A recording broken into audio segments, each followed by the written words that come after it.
Thank you for joining us around the fire. For more information or to make a donation, please visit randomactsnetwork.com. Now, want to hear a scary story?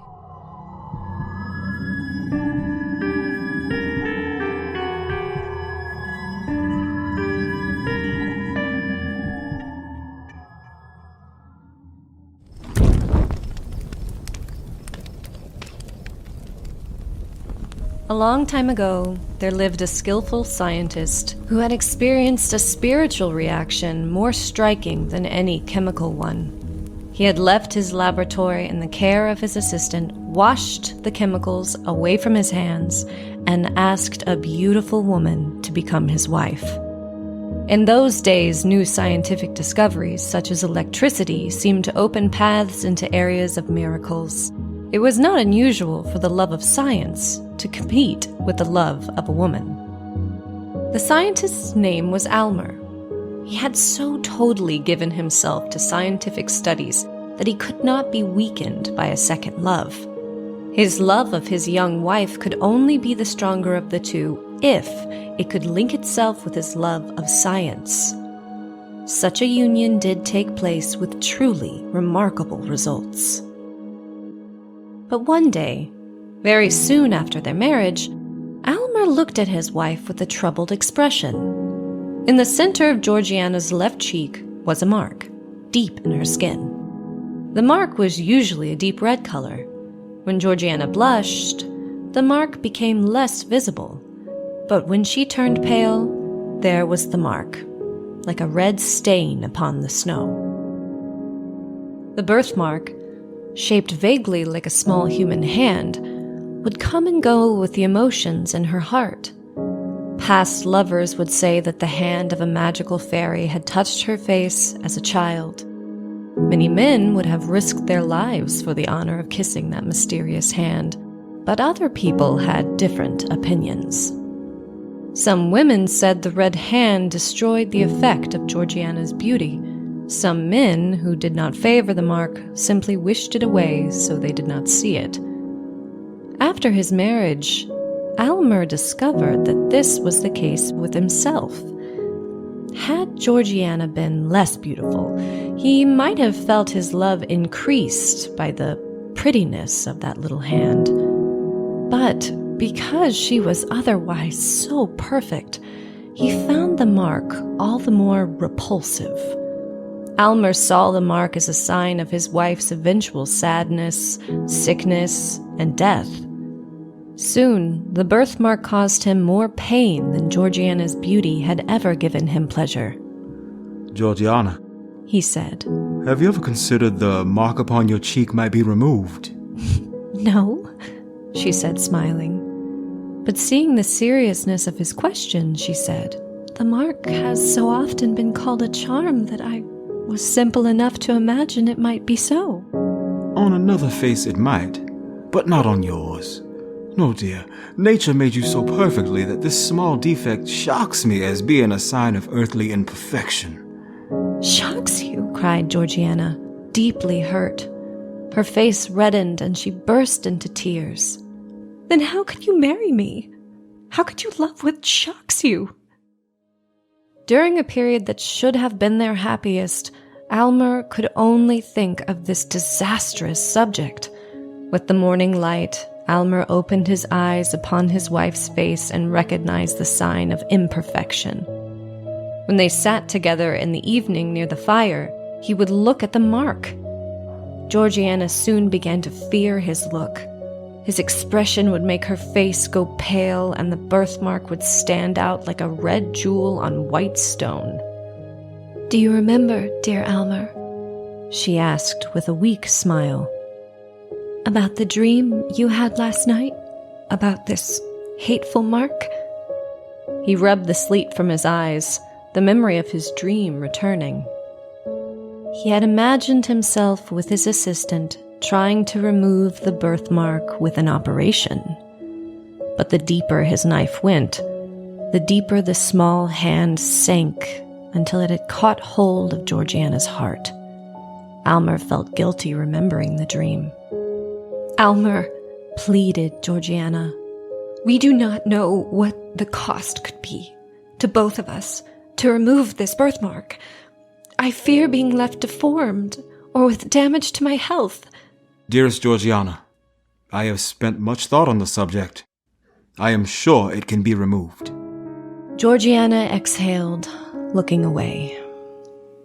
"Life is not worth living while this mark makes me the object of your horror. You are deeply knowledgeable and have made great discoveries. Please, Almer, remove this mark for the sake of your peace and my own." Dearest wife, He deliberately kissed her unblemished cheek. I am ready to make this cheek as perfect as its other half.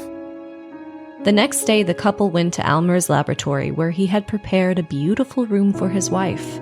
Though he had previously made several famous discoveries, Almer's series of powerful experiments failed, one by one. The mark remained. Georgiana waited in her room, reading through his notebooks of experiments and observations. She could not help but notice that many of his experiments had ended in failure. She decided to see for herself the scientist at work. The first thing that struck Georgiana when she entered the laboratory was the hot furnace. From the amount of soot above it, it seemed to have been burning for ages.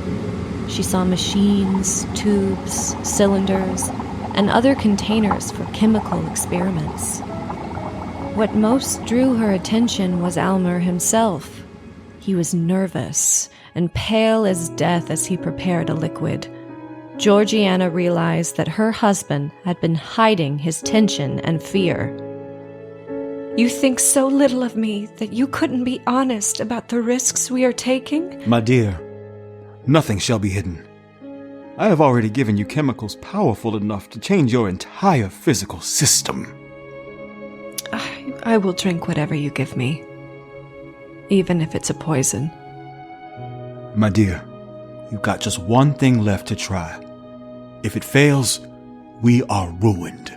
He led her back to her room, where she waited once more alone with her thoughts.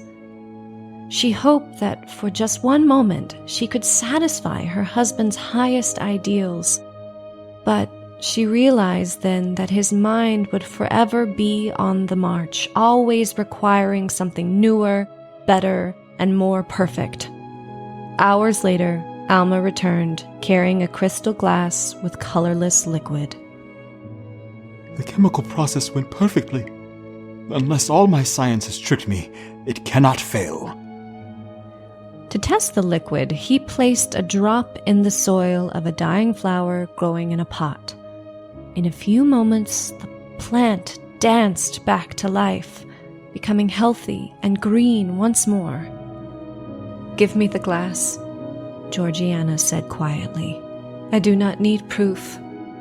She drank the liquid and immediately fell asleep. Almer sat next to his wife, observing her and taking notes. He noted everything, her breathing, the movement of an eyelid. He stared at the birthmark, and slowly, with every breath that came and went, it lost some of its brightness. By heaven, it is nearly gone. He opened the window coverings to see her face in daylight. She was so pale. Georgiana opened her eyes and looked into the mirror her husband held. She tried to smile as she saw a barely visible birthmark. My dear, success. "My poor Almer," she said, gently. "With so high and pure a feeling, you have rejected the best the earth could offer." As the last trace of color disappeared from her cheek, she gave her last breath. His eyes rested on her barren, snow-colored cheek. She was so alluring, even in death. Yet, without the rosy hand embellishing her face, her commanding beauty was no more, leaving behind an average facade unworthy of note, a plain face could so quickly be forgotten. In trying to improve his lovely wife, he had failed to realize that she had been perfect all along.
The messenger silently accepted the keys from the president of the bank and started for the stairs.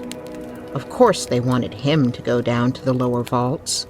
It was too dangerous for more valuable men. He'd been waiting on the steps, watching the human river swirling down Broadway. Few noticed him. Few ever noticed him. Everybody was talking of it. Even the president discussed it with the junior clerk. The Comet, the tail of which was set to hit at noon. But the messenger passed silently down the stairs on his assignment. Down he went beneath Broadway, where the dim light filtered through the feet of hurrying men, down to the dark basement beneath, down into the blackness and silence beneath that lowest cavern. Here with his lantern he groped in the bowels of the earth, under the world. Everything of value had been moved out since the water began to seep in, but 2 volumes of old records were unaccounted for. Drawing a long breath, he threw back the iron door and stepped into the fetid slime within. A great rat leaped past him, and cobwebs crept across his face. He felt carefully around the room, shelf by shelf, on the muddied floor, and in every crevice and corner. Back in the far end of the long and narrow room, on a high shelf, lay the 2 missing volumes, and others. He pulled them carefully aside when a low, grinding, reverberating crash filled his ears. Then the room was black and still. He groped for his light, swinging it around. The great iron door had closed behind him. Looking death squarely in the face, he forgot the records. He found no other exit, and he pushed and pounded on the door for what seemed like hours. Then the iron swung again on its hinges, hitting something, unable to open all the way. He squeezed through to find the body of the vault clerk, cold and stiff. He felt sick and nauseated. The air was foul. Gasping for air, he fainted, falling across the corpse. He awoke with a sense of horror and leaped from the body. He groped up the stairs, calling to the guard. The watchman sat as if asleep with the gate swinging free. The messenger hurried by. He called to the guards, and his voice echoed and echoed. Finally, he reached the basement. There another guard lay on his face, cold and still. He dashed up to the cellar floor, into the bank. The bent, bowed, silent forms of men lay everywhere. The sight was appalling. Had there been a robbery turned murder? He saw the twisted, oozing mouth of the president, half buried under his desk. Then the thought seized him. If he was found here alone, with all this money and all these white corpses? He tiptoed cautiously to a side door. Quietly, he turned the latch and stepped out into Wall Street. How silent the street was! He glanced up and down, then across the street, and as he looked, a sickening horror froze in his limbs. With a choking cry of utter fright, he fell against the cold building and stared helplessly at the sight. In the great stone doorway, 100 men and women and children lay mangled and twisted and jammed, as if in one wild, frantic rush to safety they had crushed themselves to death. Slowly, the messenger crept along the walls, trying to comprehend, attempting to still the tremor in his limbs and rising terror in his heart. He met a businessman, stopped in place along the same smooth wall, stone dead with wonder on his lips. The messenger turned his eyes away and sought the curb. A woman leaned wearily against the signpost, her head bowed motionless. Before her stood a streetcar, silent but full and still. A grimy newsboy sat in the gutter with the latest edition in his uplifted hand. The messenger staggered on. Far out from a window above, a girl lay with her eyes and mouth wide, gasping. On a shop step sat a little sweet-faced girl looking upward toward the skies, and the messenger could look no longer. The terror burst in his veins, and with a great gasping cry, he sprang forward and ran, shrieking and fighting the air until, with one last wail, he sank into the grass of Madison Square. When he rose, he gave no glance at the still forms on the benches, but, going to a fountain, bathed his face. He quietly gripped himself and thought the thing through. The comet had swept the earth, and this was the end. Was everybody dead? He knew that he must steady himself and keep calm, or he would go insane. He walked up Fifth Avenue to a famous restaurant and entered its gorgeous, ghost-haunted halls. He beat back the nausea and, seizing a tray from dead hands, hurried into the street and ate ravenously, his eyes closed to keep out the sights. As he forced food down, he realized, Yesterday, they would not have served me. Then he started up the street, looking, peering. He must rush to the subway. No, a car. He saw one and took his place in the seat. He tested the throttle. There was gas. He glided off, shivering, and drove up the street. Everywhere stood, leaned, lounged, and lay the dead, in grim and awful silence. On past crowds and groups of cars, past a gay party whose smiles yet lingered on their death-struck lips. He came back on Fifth Avenue at 57th and flew past the plaza, when he heard a sharp cry and saw a living form leaning out an upper window. The woman screamed for an officer before the words trailed off into hysterical tears. He wheeled the car in a sudden circle, running over the still body of a child and leaping on the curb. He rushed up the steps and tried the door and rang violently. There was a long pause, but at last the heavy door swung back.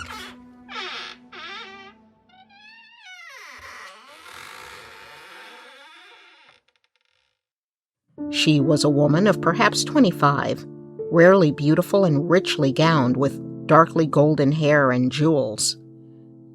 They stared a moment in silence. She had not noticed before that he was black. He had not thought of her as white. Yesterday, he thought with bitterness, he would have been dirt beneath her silken feet. She stared at him. Of all the sorts of men she had pictured as coming to her rescue, she had not dreamed of one like him. Not that he was not human, but he dwelt in a world so far from hers. Yet, as she looked at him curiously, he seemed quite usual. He was a tall, dark working man with a sensitive face and a poor man's clothes and hands. For a moment, each paused and gauged the other. Then the thought of the dead world returned. She cried. What has happened? All is silence. I see the dead from my window and... She dragged him to a sitting room where a maid and butler stretched in quiet, everlasting sleep. I had been shut up in my dark room developing pictures of the comet which I took last night. When I came out... The tears streamed down the woman's cheeks and she clung to his arm tightly. What has happened? He answered slowly. Something, comet or devil, swept across the earth this morning, and I have searched and I have seen no other living soul but you. She gasped and they stared at each other. My father. Where is he? He started for the office in the Metropolitan Tower. Leave a note for him here and come with me. We will go, but first we must go to Harlem. Harlem? But then she understood. There's a swifter car in the garage. I don't know how to drive it. I do. In 10 minutes, they were flying to Harlem on the wind. They took a turn on 2 wheels and slipped with a shriek onto 135th. He was gone but a moment. Then he returned, and his face was gray. He placed something into his pocket. You have lost somebody. I have lost everybody. Out of the park and down Fifth Avenue they whirled. In and out among the dead they slipped, needing no sound of the car horn. The Metropolitan Tower was ahead. Exiting the elevator car, they found the door of the office open. On the threshold lay the stenographer and, staring at her, the dead clerk. The inner office was empty, but a note lay on the desk, folded and addressed. Her father mentioned leaving with Fred for a spin in his new Mercedes. She cried nervously. We must search the city. Up and down, over and across and back again. On went that ghostly search. From Madison Square to the Williamsburg Bridge, over Brooklyn, from Morningside Heights. Silence everywhere. What can we do? It was his turn now to take the lead, and he did it quickly. In 15 minutes, they were at the Central Telephone Exchange. The grim switchboard flashed its metallic face in cryptid, sphinx-like immobility. She seated herself on a stool and donned the bright earpiece. She looked at the mouthpiece. She had never looked at one so closely before. It was wide and black, pimpled with usage. It looked... She beat back the thought, but it looked like... She turned her head and found herself alone. She spoke into the mouthpiece. Hello? She was calling to the world. Someone must answer. Hello!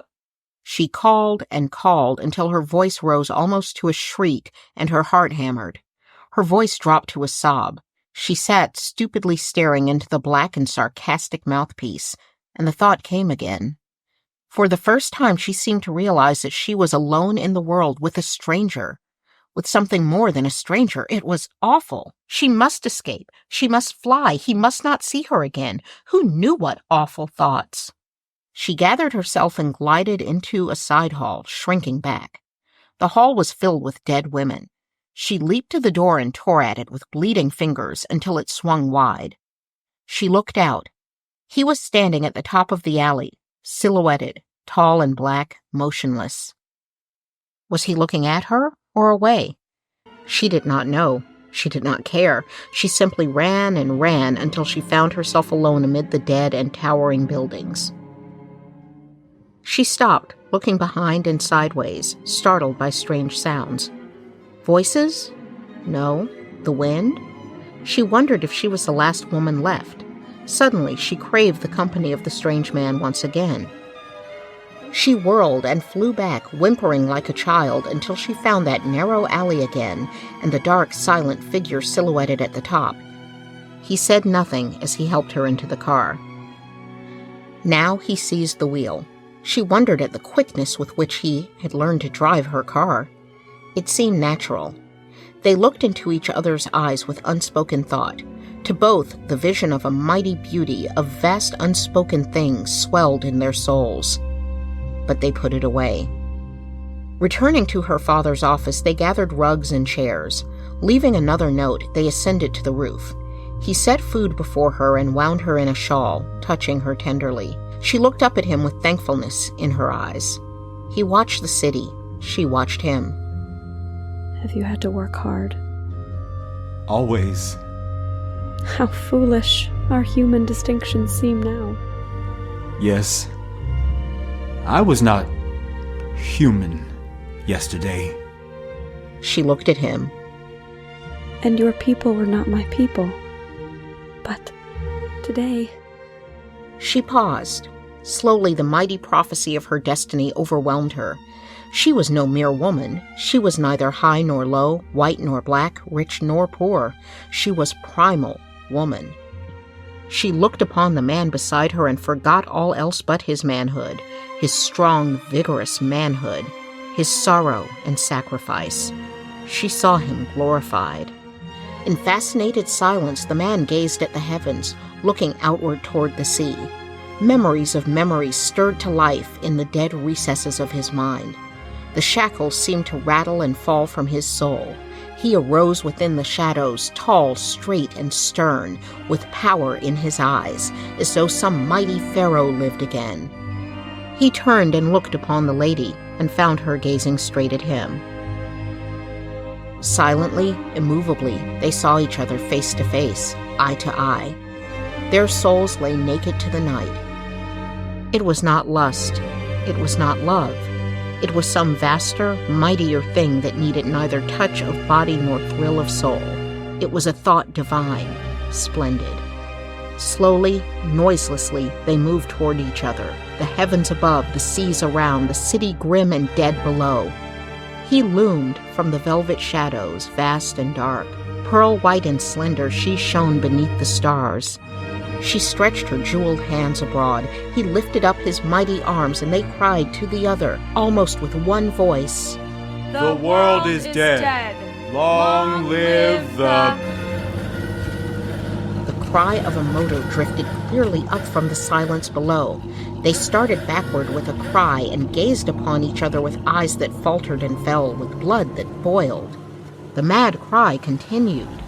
The roar and ring of swift elevators shooting upward from below made the great tower tremble. A murmur and babble of voices swept in upon the night. All over the once dead city the lights blinked, flickered, and flamed. And then with sudden clanging of doors the entrance to the platform was filled with men, and one with white and flying hair rushed to the girl and lifted her to his breast. My daughter! Behind him hurried a younger man in his car coat, who bent above the girl and gazed passionately into her staring eyes. Julia, my darling, I thought you were gone forever. She looked up at him with strange, searching eyes. She murmured, almost vaguely, Fred, is the world gone? Only New York. It is terrible. But how did you endure this horror? Are you well? Unharmed? Unharmed. And this man here, has he dared? He has dared to rescue me. And I thank him much. But she did not look at the messenger again. As the couple turned away, the father drew a roll of bills from his pocket, thrusting the money into the man's hands. Here, good fellow. What's your name? Jim Davis. Well, Mr. Davis, I thank you. I've always liked your people. If you ever want a job, call on me. And they were gone. The crowd poured up and out of the elevators, talking and whispering. Are they alive? He saved her. There she goes. Into the glare of the electric lights, the man moved slowly, with the eyes of those that walk and sleep. He stood silently beneath the glare of the light, gazing at the money in his hand and shrinking as he gazed. Slowly, he put his other hand into his pocket and brought out a baby's filmy cap, and gazed again. A woman mounted to the platform and looked about, shading her eyes. She was brown, small, and toil-worn, and in one arm lay the corpse of a dark baby. The crowd parted, and her eyes fell on the man. With a cry, she tottered toward him. "Jim!" He whirled, and, with a sob of joy, caught her in his arms.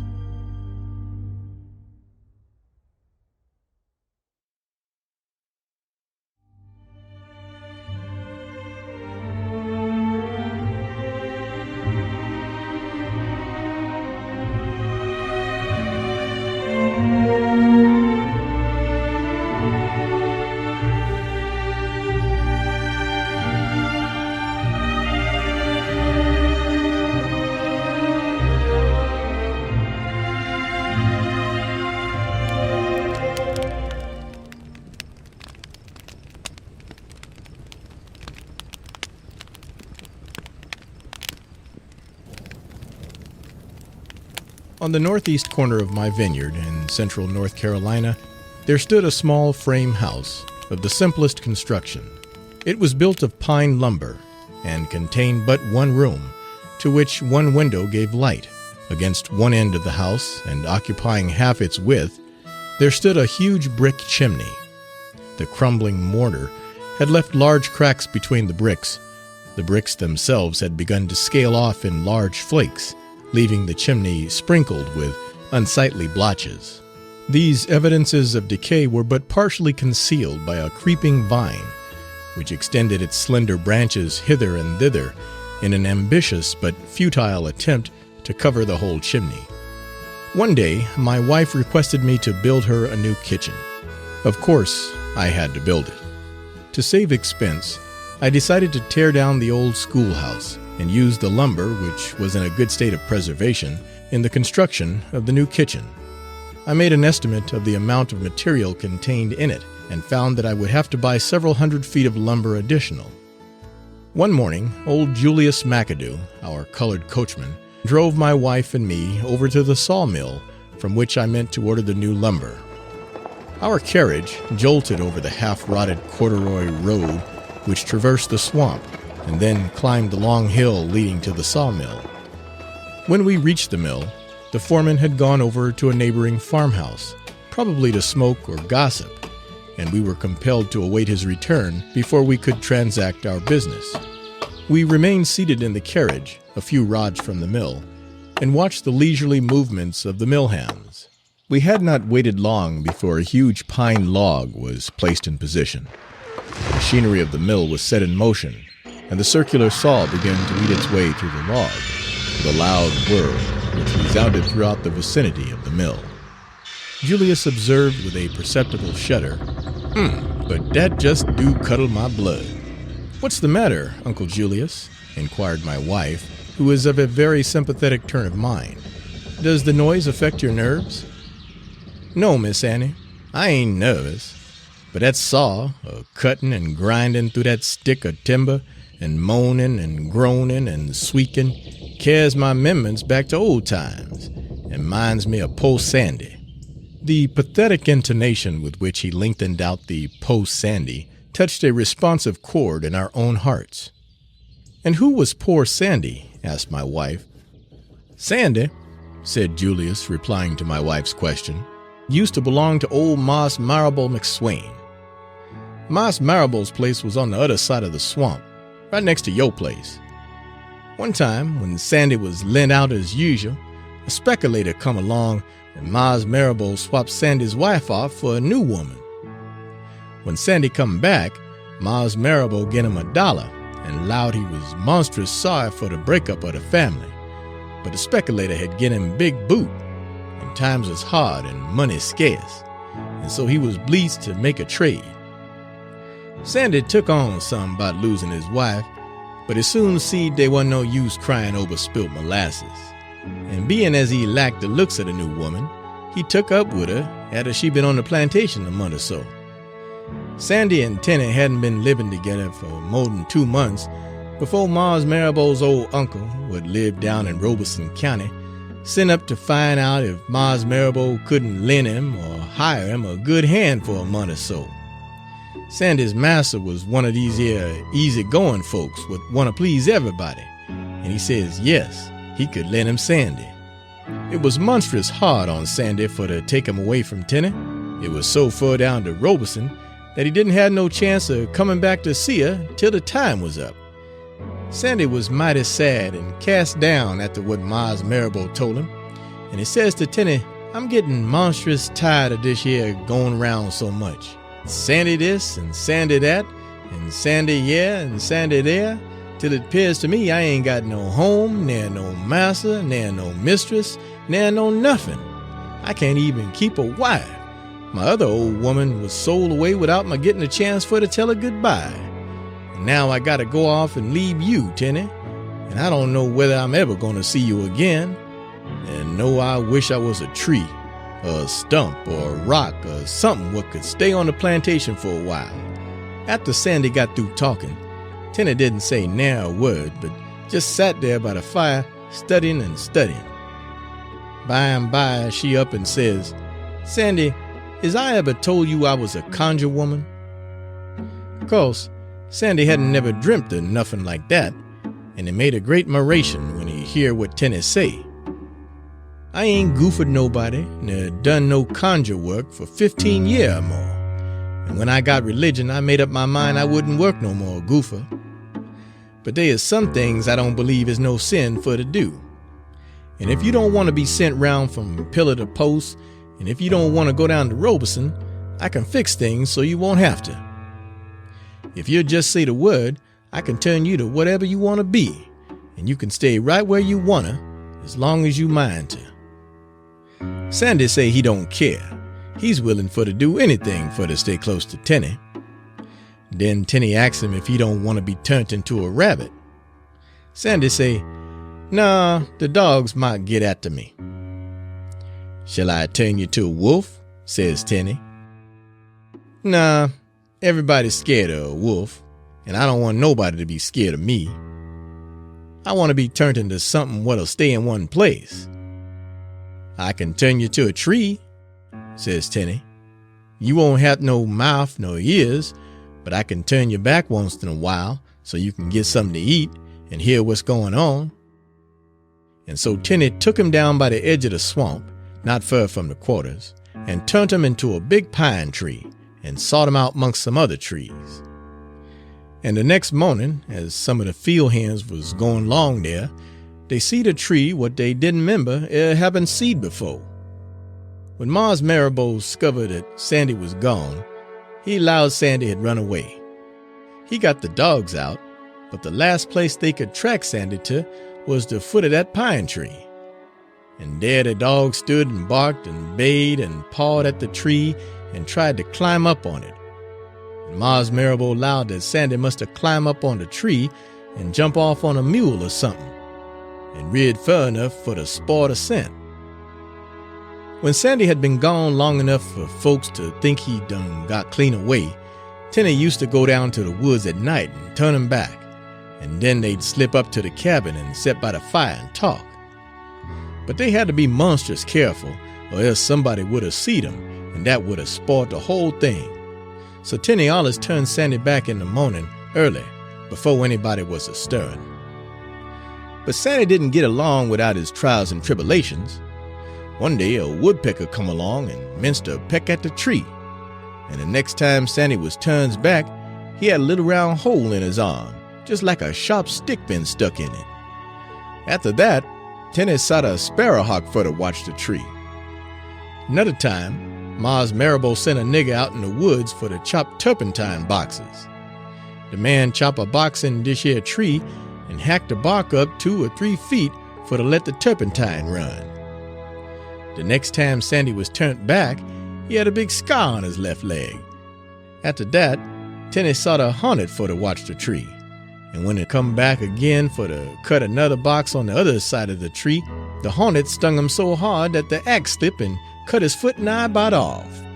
When Tenny see so many things happening to the tree, she concluded she had to turn Sandy to something else, and after studying the matter over and talking with Sandy one evening, she made up her mind for to fix up a gopher mixture what would turn herself and Sandy to foxes or something, so they could run away and go somewheres where they could be free and live like white folks. But there ain't no telling what's gonna happen in this world. Tenny had got the night sought for her and Sandy to run away, when that very day one of Mars Marrowbow's sons rid up to the big house in his buggy and say his wife was monstrous sick, and he want his mammy to lend him a woman for to nurse his wife. Tenny's mistress say send Tenny. She was a good nurse. Tenny tried to make some excuse for to get away and hide till night, when she would have everything fixed up for her and Sandy. She say she want to go to her cabin for to get her bonnet. Her mistress say it don't matter about the bonnet. Her head hanker was good enough. Then Tenny say she want to get her best frock. Her mistress say no, she don't need no more frock, and when that one got dirty, she could get a clean one where she was going.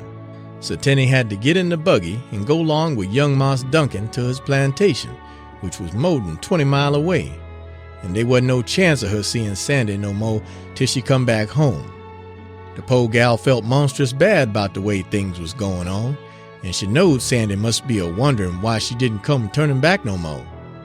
Whilst Tenny was away nursing young Mars Duncan's wife, Mars Marrowbow took a notion for to build him a new kitchen, and being as he had lots of timber on his place, he begun to look round for a tree to have the lumber sawed out in. Tenny was gone, and there wasn't nobody in there nothing for to watch the tree. The 2 men would cut the tree down say they never had such a time with a tree before. Their axes would glance off and didn't appear to make no progress through the wood. And of all the creaking and shaking and wobbling you ever see, that tree done it when it commenced to fall. When they got the tree all trim up, they chained it up to a timber wagon and start for the sawmill. First, they got stuck in the mud when they was going across the swamp, and it was 2 or 3 hours before they could get it out.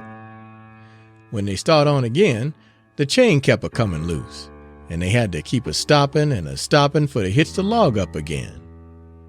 When they commenced to climb the hill to the sawmill, the log broke loose and rolled down the hill in amongst the trees, and it took nigh about half a day more to get it hauled up to the sawmill. The next morning, after the day the tree was hauled to the sawmill, Terri come home. When she got back to her cabin, the first thing she done was to run down to the woods and see how Sandy was getting on. When she seed the stump standing there, with the sap running out in it, and the limbs laying scattered round, she nigh about went out in her mind. She run to her cabin and got a gopher mixture, and then followed the track of the timber wagon to the sawmill. The hands at the sawmill had just got the big log on the carriage and was starting up the saw when they seed a woman running up the hill, all out of breath, crying and going on just like she was plumb stracted. It was Terri. She come right into the mill and throwed herself on the log right in front of the saw, a-hollering and crying to her Sandy to forgive her and not to think hard of her, for it wasn't no fault of hern. Then Terri remembered the tree didn't have no years, and she was getting ready for to work a gopher mixture so as to turn Sandy back when the mill hands caught hold of her and tied her arms with a rope and fastened her to one of the posts in the sawmill.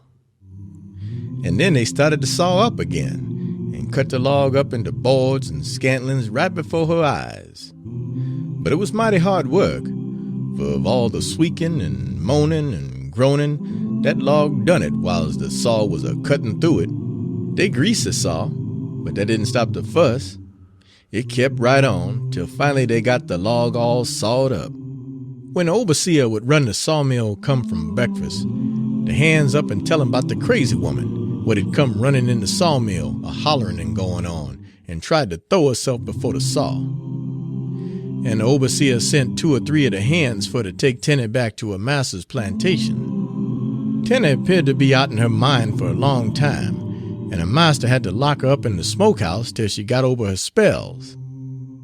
Whilst Terri was locked up in the smokehouse, Mars Marrowbow took and hauled the lumber from the sawmill and put up his new kitchen.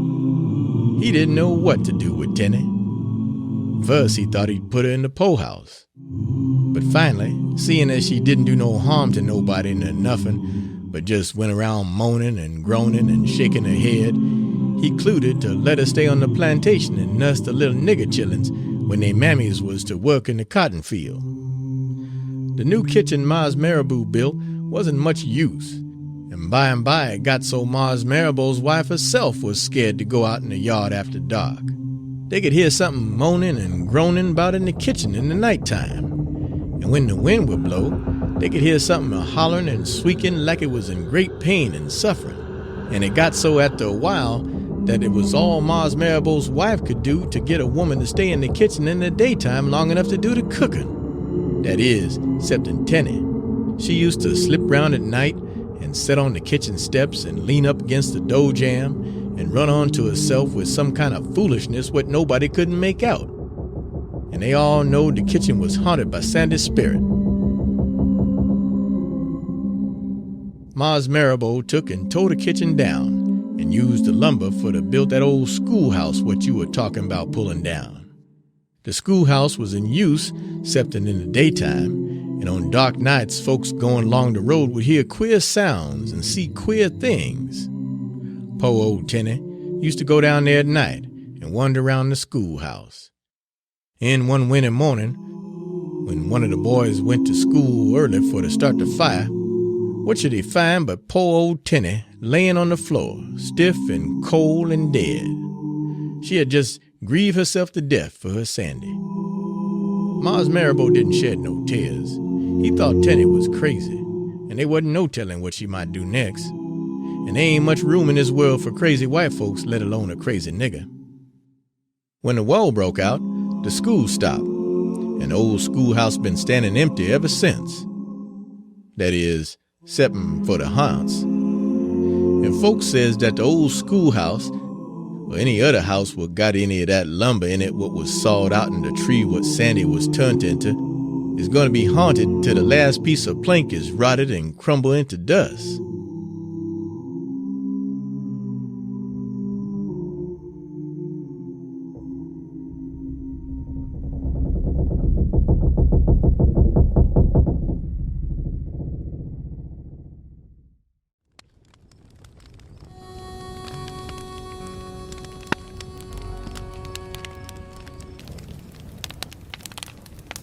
It is impossible to say how the idea first entered my brain, but once conceived, it haunted me day and night. I loved the old man. He had never wronged me. He had never given me insult. For his gold I had no desire. I think it was his eye. He had the eye of a vulture, a pale blue eye with a film over it. Whenever it fell upon me, my blood ran cold, and so by degrees, very gradually, I made up my mind to take the life of the old man, and thus rid myself of the eye forever. You should have seen how wisely I proceeded, with what caution, with what foresight, with what dissimulation I went to work. I was never kinder to the old man than during the whole week before I killed him. And every night, about midnight, I turned the latch of his door and opened it, oh, so gently, and then, when I had made an opening sufficient for my head, I put in a dark lantern, all closed so that no light shone out, and then I thrust in my head. Oh, you would have laughed to see how cunningly I thrust it in. I moved it slowly, very, very slowly, so that I might not disturb the old man's sleep.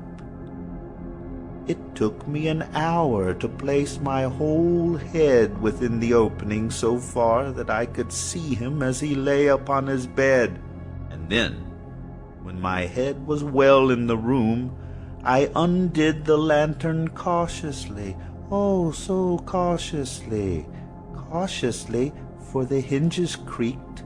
I undid it just so much that a single thin ray fell upon the vulture eye.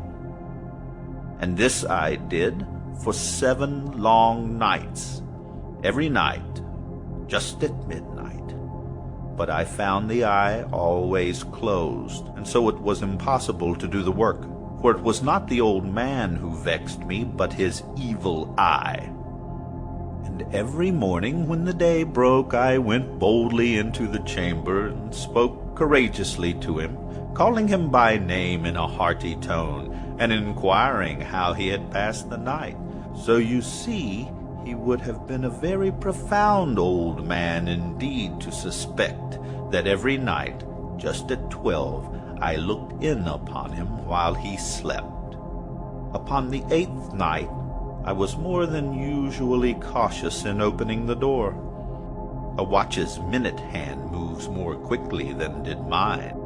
Never before that night had I felt the extent of my own powers, of my sagacity.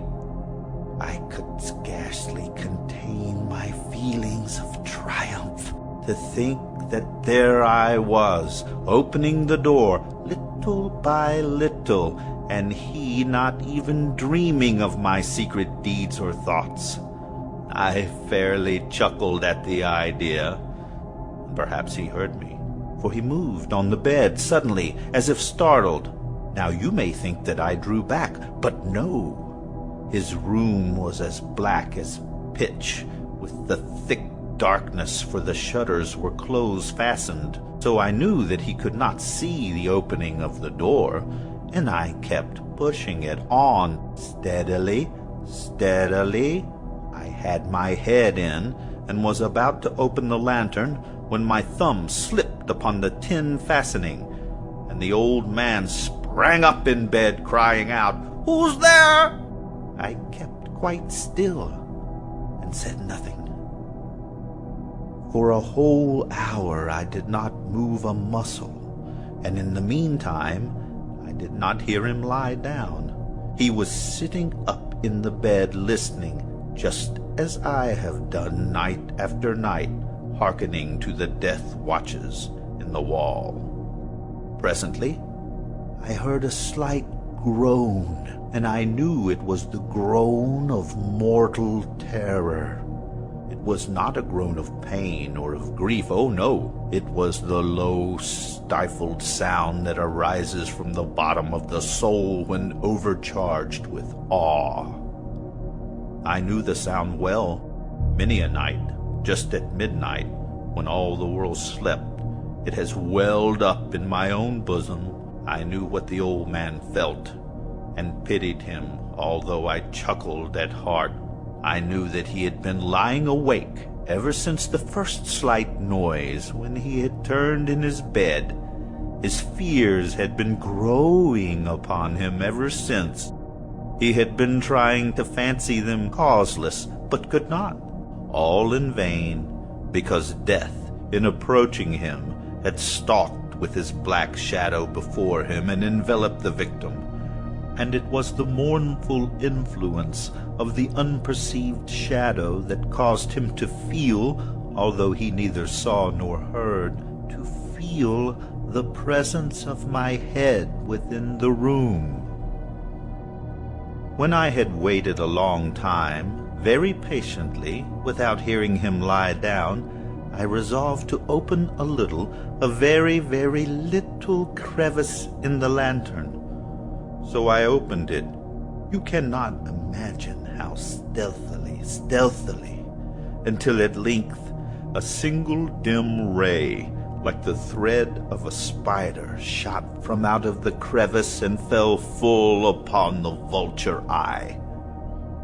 It was opened, wide open, and I grew furious as I gazed upon it. I saw it with perfect distinctness, all a dull blue, with a hideous veil over it that chilled the very marrow in my bones. But I could see nothing else of the old man's face or person, for I had directed the ray, as if by instinct, precisely upon the damned spot. Now I say, there came to my ears a low, dull, quick sound, such as a watch makes when enveloped in cotton. I knew that sound well, too. It was the beating of the old man's heart. It increased my fury, as the beating of a drum stimulates the soldiers into courage. But even yet I refrained and kept still. I scarcely breathed. I held the lantern motionless. I tried to see how steadily I could maintain the ray upon the eye. Meantime, the hellish tattoo of the heart increased. It grew quicker, and louder every instant. The old man's terror must have been extreme. It grew louder, I say, louder every moment. Do you mark me well? I have told you that I am nervous, so I am. And now, at the dead hour of the night, amid the dreadful silence of that old house, so strange a noise as this excited me to uncontrollable terror. Yet, for some minutes longer, I refrained and stood still. But the beating grew louder. I thought the heart must burst, and now a new anxiety seized me. The sound would be heard by a neighbor. The old man's hour had come. With a loud yell, I threw open the lantern and leaped into the room.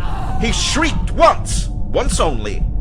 In an instant, I dragged him to the floor and pulled the heavy bed over him. I then smiled gaily to find the deed so far done. But for many minutes the heart beat on with a muffled sound. This, however, did not vex me. It would not be heard through the wall. At length it ceased. The old man was dead. I removed the bed and examined the corpse. Yes, he was stone dead.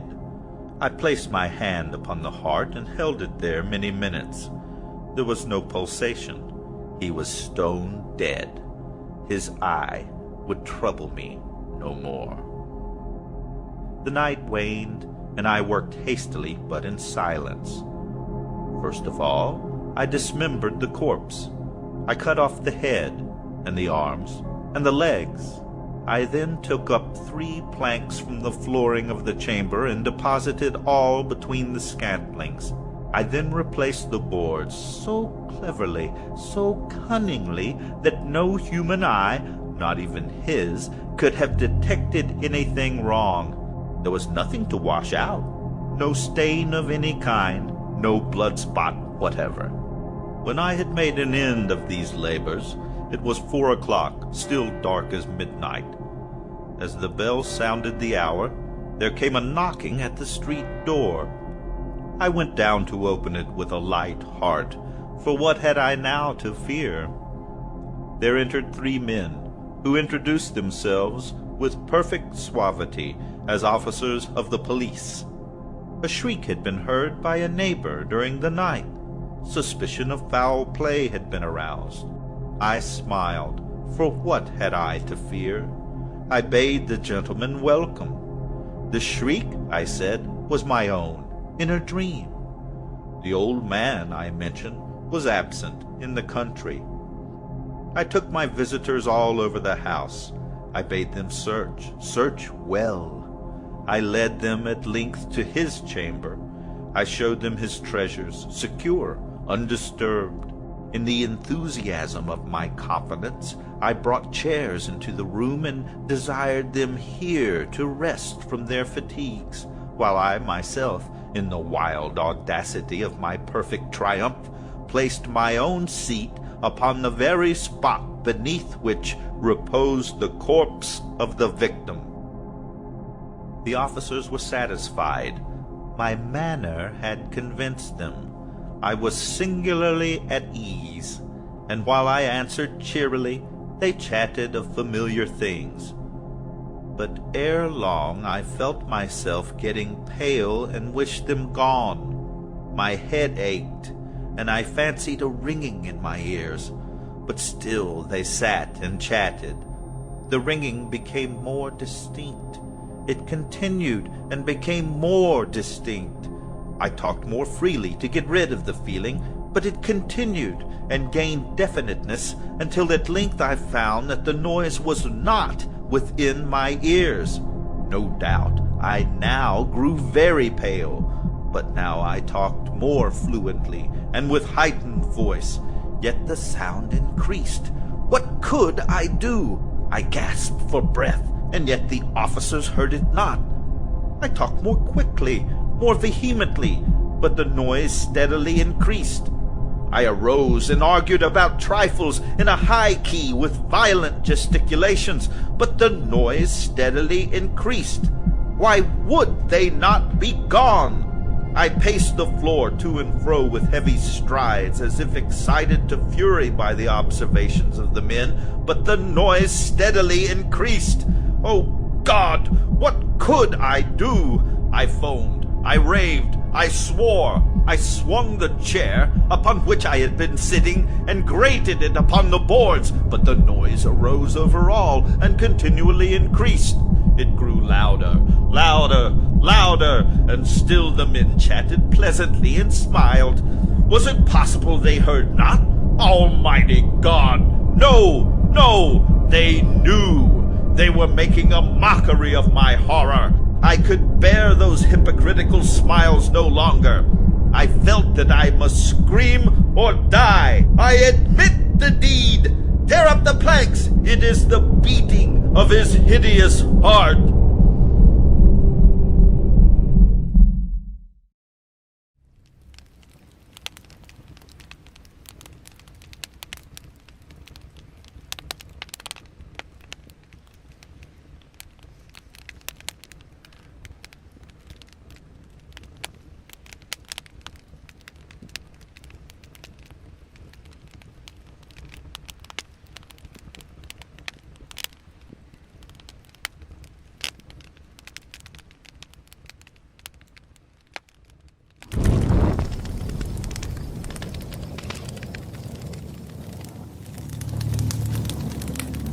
It was a chilly February evening, and all the residents of Church Street had long been snowed in by the storm.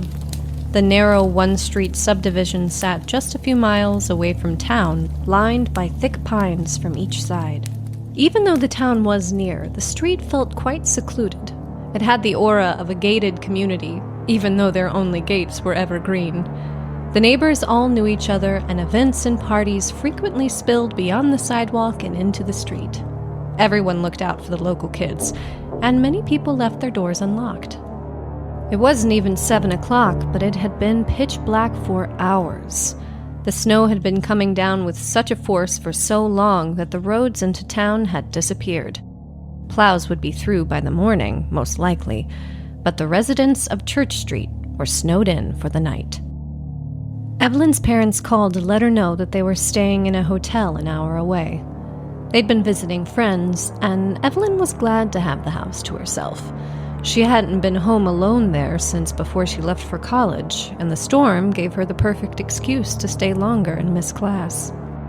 She bundled up and stepped onto the front porch. A biting gust of wind nearly forced her back inside. Through the endless curtain of pouring snow, she could barely make out the neighbor's house across the street. Shielding her joint from the wind, she clicked the lighter and lit the twisted end. Once she was nice and high, she'd find a snack and pick a movie to watch. Taking in the smoke, she continued looking around. The street had only a few lights, and the illumination didn't stand a chance against the storm. To the left lived Mrs. Keating and her husband. She was lovely, a retired teacher, but he had never said a word to Evelyn even when she lived there. Their living room lights were on. They were probably sleeping in front of the TV. The house next door on the other side belonged to the Washingtons, a group of 5 that perpetually resembled a perfect family portrait. The lights were on throughout their house, so it seemed the whole family was home. Evelyn flicked the butt of her joint into the wind. It was biodegradable, and went back into the house, deadbolting the door. She hung up her coat, removing her dripping hat and boots. As she headed into the living area, walking directly towards the back door, she thought she caught a glimpse of movement on the back deck. She froze, staring at her reflection in the glass. She took a step towards the back door, but immediately changed her mind. She had just smoked. She was stoned. Evelyn went into the kitchen and warmed herself some leftovers, cracking open a can of soda. Flipping through the channels, she found an old Goldie Hawn movie and settled into the couch. After a while, she returned to the kitchen to clear her plate. As she watched her reflection cross the house in the glass of the back door, she was reminded of what had happened before. She left her plate in the sink and calmly walked to the door, nearly pressing her face up to the glass. She looked into the night. The snow was still coming down, beautifully blanketing the trees. Evelyn's eyes followed the flakes, haphazardly blowing through the wind on their way to the ground. The entire deck was nearly invisible in the mounding snow. It took a few moments for Evelyn to realize what she was looking at, but then her heart sank into her chest. Just on the other side of the glass was a pair of footprints in the snow. It appeared someone had walked from around the house onto the deck and up to the glass door. From there, they continued in the other direction.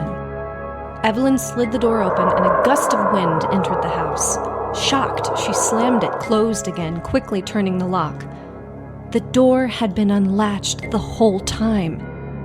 She took deep, measured breaths, trying not to panic.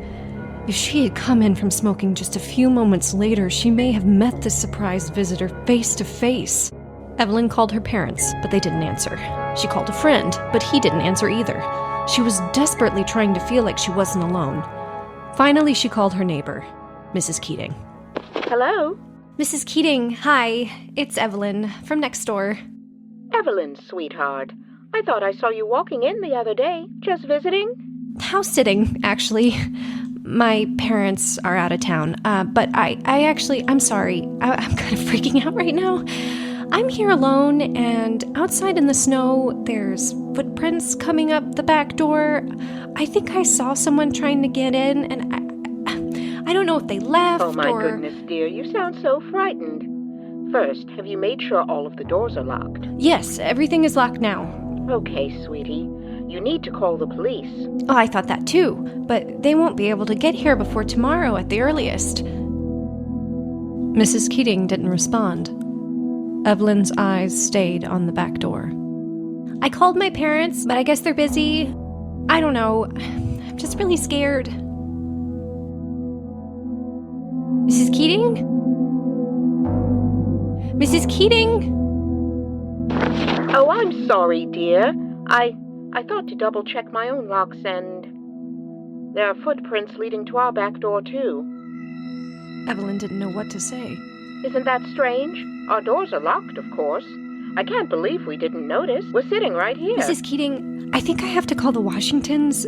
The footprints go towards their house. Mrs. Keating planned to phone the police at the same time, and they'd follow up with the other once they had more information. It felt like Evelyn's ribcage would bruise from the pressure of her pounding heart, and she was desperate to calm down. She pulled a bottle of whiskey from the pantry to her lips and drank. Mr. Washington picked up the phone on the second ring, and was as surprised as Mrs. Keating to hear from Evelyn. After she explained, he walked to the back of the house. A long silence was followed by him confirming that they, too, had footprints walking up to their back door, which then continued towards the next house. They disconnected so Mr. Washington could reach out to his neighbor. Before Evelyn could decide what to do next, he was already calling back. The Beckers were out of town, he said, and confirmed on their security system that the house was locked up tight. Whoever it was must have continued to the next house. Evelyn was at a loss for what to do. She didn't know the neighbors any further down the road. She turned the TV off, but the silence was blaring. Just after she turned it back on, her phone rang. It was Mrs. Keating. Evelyn, dear, have you spoken to anyone else yet? Yes, I spoke to Mr. Washington. The footprints went to his back door, too. Rod Wilson, a few doors down, confirmed there were footprints there, too, and they keep on going to the next house. Well, do you know who lives there? Yes, it's that queer little man and his dogs. I can never remember his name, and I don't have his phone number. What did the police say? What do you think? They said they'll be here in the morning. Do you have anyone else's number on the street? Yes, just Betty Whitaker in the last house at the end. Mrs. Keating kept Evelyn on the line while she made a three-way call. The phone rang a few times, and finally, Betty answered. Whitaker residence. Betty, dear, it's Loretta. Hi, Loretta. How are you holding up? I've also got little Evelyn on the line with me. Hello. Little Evelyn? Little Evelyn Peters? Hi, Mrs. Whitaker. Betty, I've got kind of a weird question to ask you. Are you near your back door? No, I'm upstairs in the den. Why do you ask? We don't want to alarm you, but we think someone's going around trying to break into houses.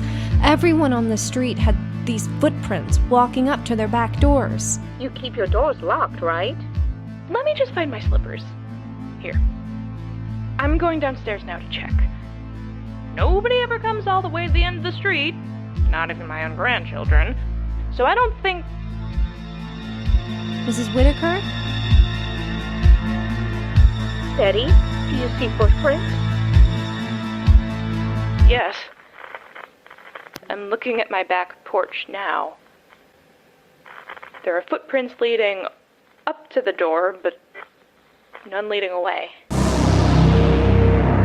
What came next was a blur. Word spread quickly over the phone, and a group of 3 husbands, Mr. Washington included, took off for the Whitaker house together to ensure that Betty was all right. The men looked everywhere but didn't find anyone inside.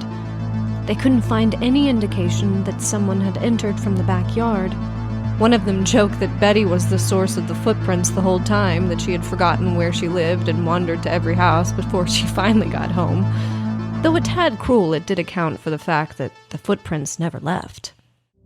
Betty agreed to stay with the Washingtons until the morning, until the police could confirm that her home was safe.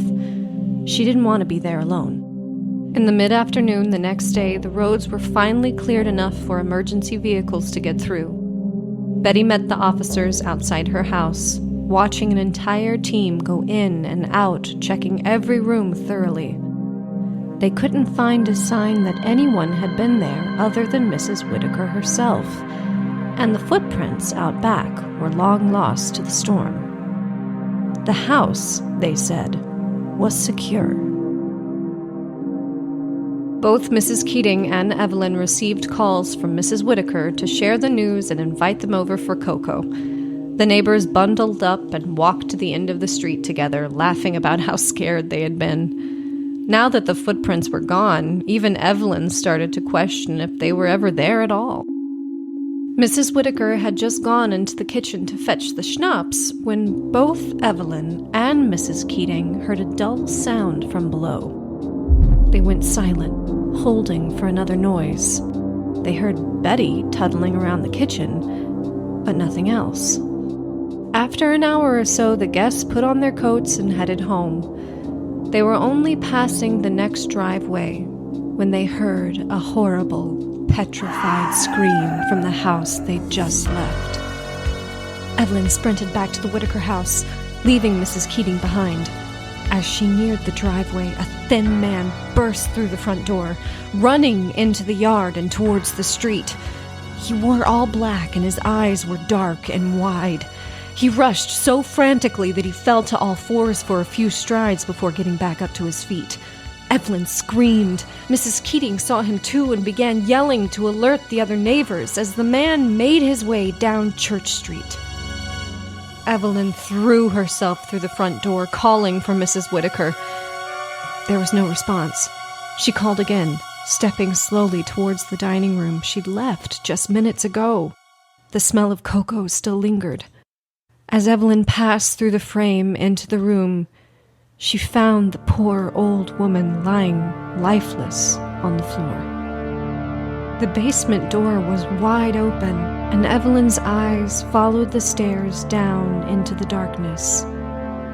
Below, she saw several boxes and suitcases, one of which was lying open and empty. Just looking at it, it should not have been large enough to contain an adult man. Mrs. Keating finally made it to the front door. She hollered something about the intruder, but Evelyn didn't comprehend it. "Stay in there, Mrs. Keating." Evelyn didn't want her to have to see her old friend lying there, an innocent casualty in the stranger's search for shelter. There was no blood, no sign of struggle. Poor Mrs. Whittaker likely died of fright.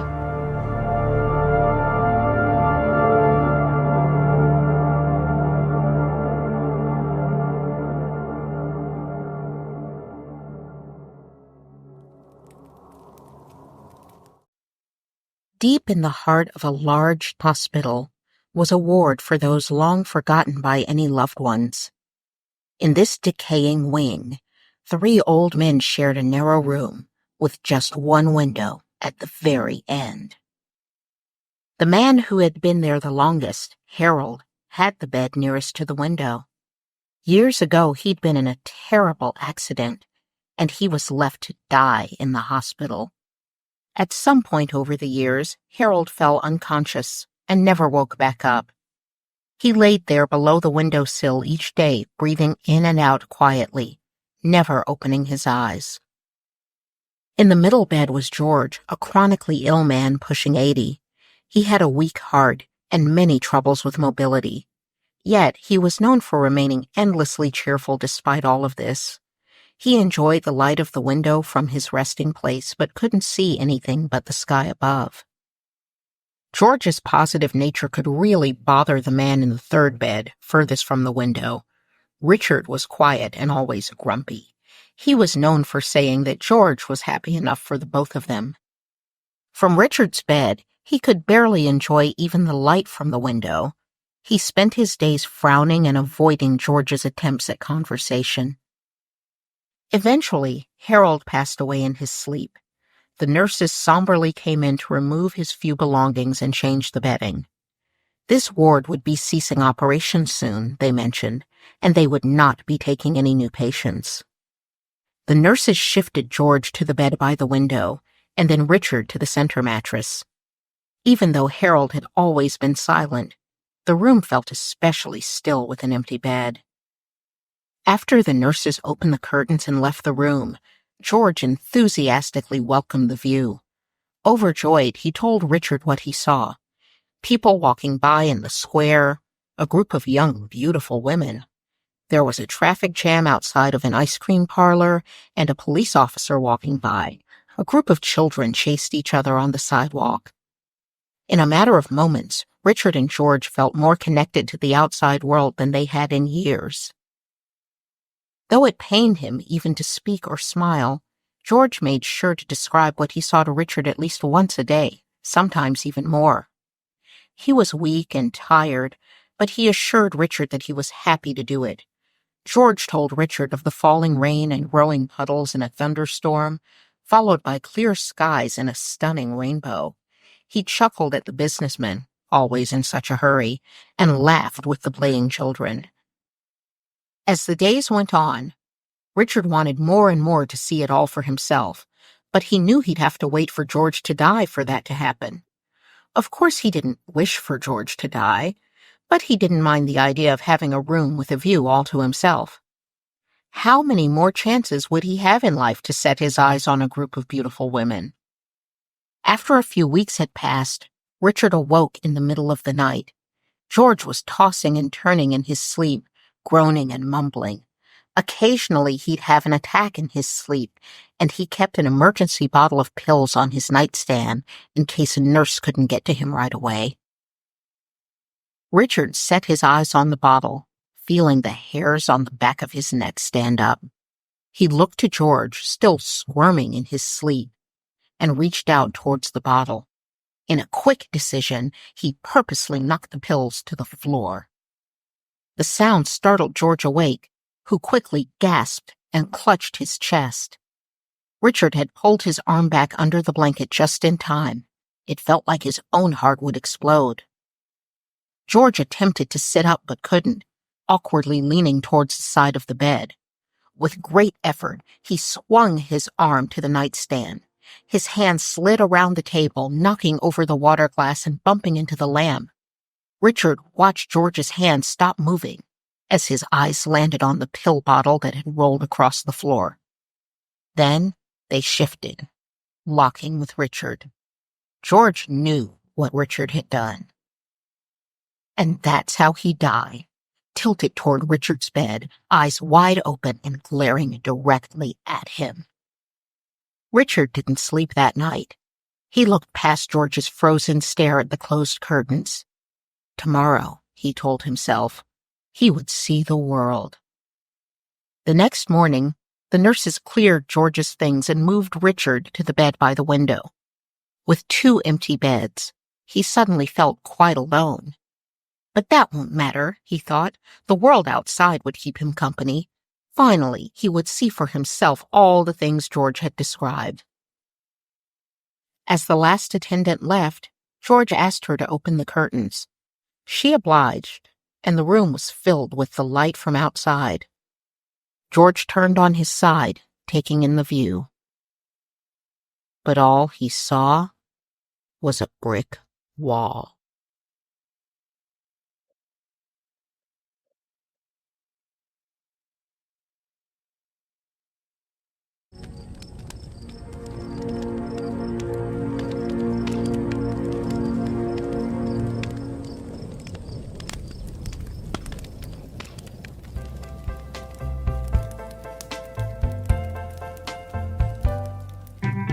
Danny and Cindy were enjoying their second date together.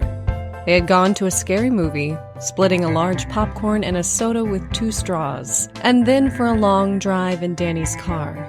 The warm air coming in through the windows felt like summer waving its final goodbye before fall. They drove out of town and up to the top of a hill known as the Overlook, also known as the local makeout spot. Danny parked the car, turning off the headlights, and Cindy absorbed the view ahead of her. She could see the entire town of Haddington, though it was just a mess of lights from here. Surprisingly, it was almost romantic. Wanting a change in music, Danny turned the radio dial, catching an emergency news bulletin in progress. Police are still searching for a local fugitive known as the Hook Man, on the loose since escaping yesterday from the Maple Grove Mental Hospital and believed to be heading south. Authorities are still unsure how he managed to leave the facility, and though local activists are encouraging a town curfew, the mayor has not yet announced a plan. We're recommending all you lovebirds out there stay in groups and head home as soon as you can. We'll be back with the full story at 10. That's so scary. Danny, close the windows. Oh, come on. Danny, please. Fine, but they're just gonna fog back up. I think we should go back into town. Babe, we're safe. We aren't far from the prison. The doors are locked. They said he was going south, nowhere near us. It's too He'd had close. no reason to come up here. You think he wants to take in the view? He did have a good point. Come here, let me hold you. He moved in on her once more, but she firmly declined. I want to go home now. Ugh, you girls are always afraid of something. Wounded, he retreated to his seat. He placed the keys back into the ignition and started the car. In that moment, Cindy heard a faint scraping noise outside her door. Did you hear that? Danny turned the car off again, and the silence returned. Danny, don't stop the car. I want to go. He's here, Cindy. Danny! He held his right hand up, forming the shape of a hook with his fingers and leaning towards Cindy. It's the Hook Man. He's here to murder all the horny teenagers. Danny! She was still frustrated, but laughing a bit helped relieve some of her fear. Well, I'm glad I'm safe, but it looks like you're screwed. Yeah, just not the way I hoped. I'm gonna show you there's no one out there, okay? If I do that, can we stay? It's not even 9 o'clock. I don't care what time it is. I'm not in the mood. He reached to touch her face, but she shifted away. Challenge accepted. Cindy yelped in protest as Danny exited the car, over-dramatically looking around. He called out in an exaggerated macho voice, tempting whoever could be listening to come out of the shadows. She squinted, looking into the darkness. There was only Danny. She crossed her arms, checking the mirrors. He returned to the car, opening the door. That turn you on? The opposite, actually. Can we please go? Whatever. Without getting into the car, he slammed the door and began walking towards the trees. Cindy called from her window, exasperated. Where are you going? I'm taking a piss. She was furious. Sitting in the dark car alone, she found herself questioning her taste in men and vowed to do better. A few minutes passed, and Cindy began to grow anxious. She glanced through the back window to the evergreen trees, but only saw the dark. She turned back around and sat, picking at her nails. Obviously, Danny was going to try to scare her. She wouldn't bother with his stupid games. She sat straight ahead, stone-faced. But several more minutes passed, and she couldn't help but feel that he was awfully committed to the joke. Even someone as stubborn as Danny would have gotten bored by now. Cindy honked the horn, keeping her eyes on the trees behind her. Nothing. She honked again and again, but still quiet. She tried to force back the frustrated tears welling in her eyes. Was he going to keep her out here all night? Cindy waited there, mentally going through her to-do list to pass the time, and thought about her family. She'd likely be grounded for missing curfew, though that would be a good excuse to avoid Danny for a while. She just hoped they hadn't heard about the lunatic on the loose.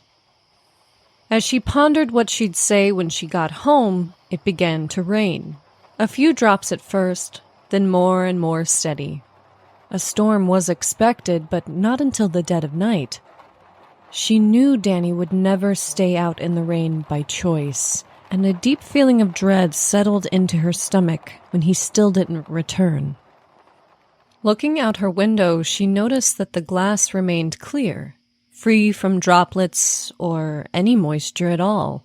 She looked to the other side, noting the dry window next to the steering wheel. Slowly cracking her window open, she took in the night air. It was dry, almost dusty. It didn't smell like rain. Cindy opened the glove compartment, shifting through papers and trash, but there was nothing of use. She felt underneath her seat and then below the driver's seat, where she touched the body of a long metal flashlight. She pulled it onto her lap, clicking the button, and it spat a bright beam of light into her eyes. Centering herself and breathing deep, Cindy pulled her shoulders through, sitting in the window. She raised the flashlight above, illuminating the trees behind her. There was Danny's gutted body, dangling from the branches that reached over the car. A long, open gash ran from the tip of his chin to his groin, the contents from within spilling out and drooping below. The roof of the car was painted brown with blood and guts. It had never rained at all. Cindy screamed, dropping the flashlight under the car. She pulled herself back inside, shutting the window. And though all the air had left her lungs, the scream continued. Pulling herself together, she squirmed into the driver's seat, feeling for the ignition. She knocked into the headlights, turning them on. Only a few feet in front of the car stood the escaped fugitive in his torn and tattered jumpsuit from the sanitarium. He was a massive, hulking man with long, greasy hair and a sprawling, rotting grin peeking from the shadows overtaking his face. Where his right hand should have been was a long, rusty hook, dripping with blood. Cindy screamed again and furiously groped for the keys. The man stepped towards the car and she stopped, staring at the horrifying figure before her, gleefully dangling the car keys in the headlights. She pressed her hands on the horn as hard as she could, screaming again with all her might. Why couldn't Danny have left the keys? The lunatic bounded towards her, smashing the driver's side window with his hook. Cindy had already jumped into the back seat and opened the door. As she took her first step into the grass, the man grabbed a handful of her hair, forcing her back into the car. She swatted and hit him, but he didn't flinch. His eyes looked hungry, and Cindy was his next meal. His massive, dirty fingers gripped her head with such force that she could feel the hair ripping from her scalp. Her fists landed with less and less force, and she began to accept her fate.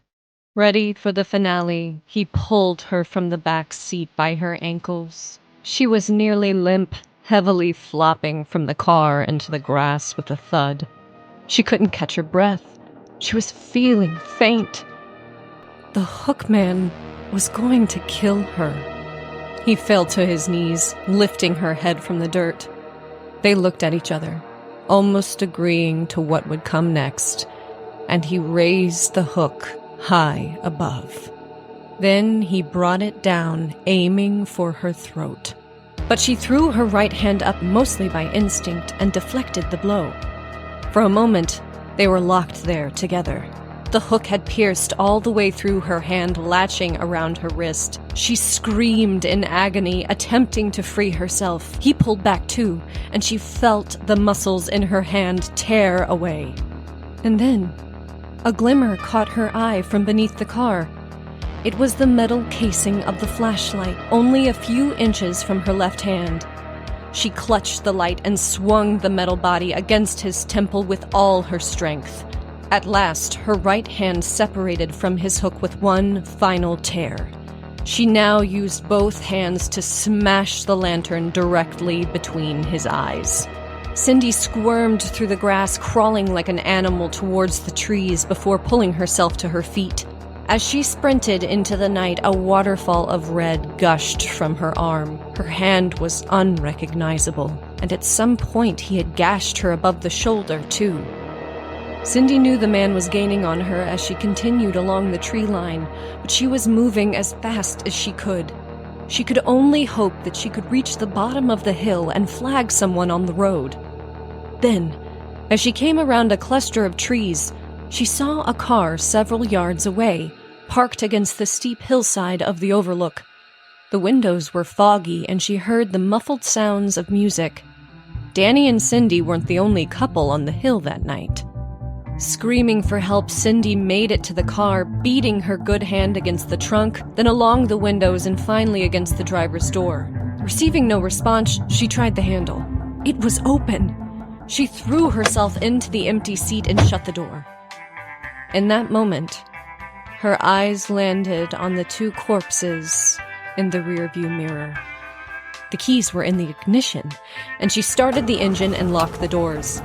She wiped the window with her left hand, trying to clear the condensation, and threw the car into reverse. Cindy backed into the road, trying to ignore the dead couple sitting behind her, and switched to drive. The car was facing the bottom of the hill and the main road.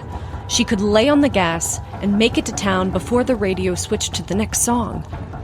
But the lingering monster had appeared in the shadows behind the car, and she couldn't help but feel like she could do something more. Switching back into reverse, she pressed the pedal flat. The car lurched backwards, throwing the bodies behind her onto the floor, and gained speed as she neared the man. He stepped out of the way just in time, and she hit the brakes. He lunged towards the car, smashing the back window with his hook, and reached in for Cindy. She pressed on the gas, but the car hesitated in the mud. The bloody hook grew closer and closer. Finally, the car continued forward, throwing the man to the ground. Cindy twisted the wheel to the side, skidding in a full circle and facing him once again. He lifted himself from the dirt and now stood directly between the car and the steep hill looking into town. Fuck you. The car hurtled towards both the man and the drop-off. He lifted his hook into the air and began towards the car, shifting to his right to avoid the vehicle. But that's what Cindy had anticipated, and she yanked the steering wheel left. The front right of the car barreled into the hookman with a loud crunch, launching him over the side of the overlook, down hundreds of feet into the rocky valley below. She wanted to see his body, but she wouldn't stop the car until she made it to safety. As she neared the lights of the town, the tears came, along with the full realization of what had just happened. Cindy pulled into the police station and parked, crying and shaking. She gingerly touched her wounds. She wanted to faint, or at least sleep until she woke up to find it all a nightmare. But then she remembered she wasn't alone in the car. Slowly opening the door, Cindy stepped onto the pavement. She was dizzy and shivering, leaving a trail of blood. The rain was moving in now, and the droplets joined the crimson stream running down her arm. She headed towards the station entrance, limping around the back of the car, when her eyes landed on an odd form at the front of the vehicle. Lodged into the metal just above the tire was the man's rusty hook, with the bloody stump still attached at the end.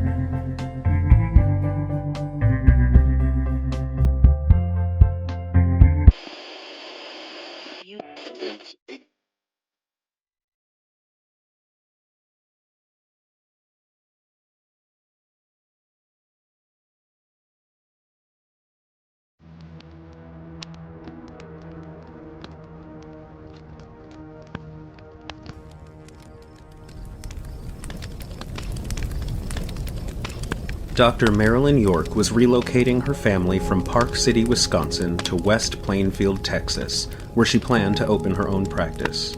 She'd previously flown out with her husband Roger to view houses, closing on one shortly thereafter. Now they packed the van and Roger set off for their new home with their 2-year-old son, as Marilyn needed a few final days to wrap up with her patients. Before they left, they set a timer on the Polaroid camera and took 2 family photos in front of their former home, one for each of them. The photos captured the moment perfectly, the family excited for their new life. But they never made it, and Roger never called. Marilyn reached out to the police, and while they immediately began scanning their route for the license plate, she couldn't sit around worrying. She canceled all upcoming appointments, and a colleague, Henry, picked her up in his station wagon along with the rest of her belongings.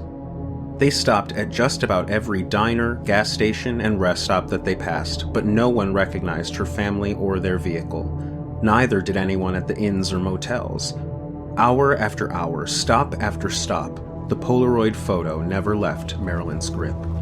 They didn't remember pulling off of the main highway, but they'd stopped seeing any road signs long ago, along with anywhere to stop. As the sun lowered in the sky, the pair began to worry. They were sure they'd see a gas station by now, but the endless darkness of the desert continued on forever. There were no other headlights or any lights at all, just a wall of black on the other side of the windows, except for the passing dirt visible in the dim headlights.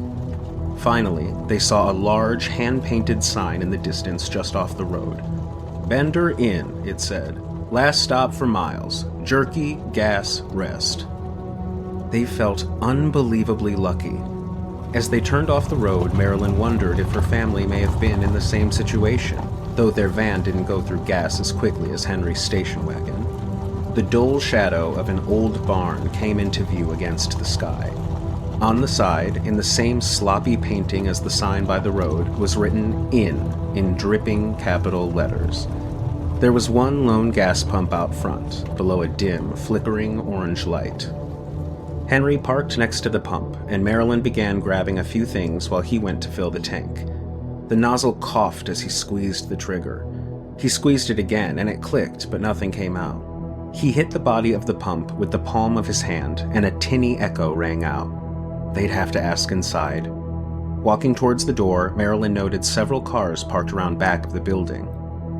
They entered the windowless door into a low-ceiling room with untreated, dirty wood floors and the immediate smell of must and body odor.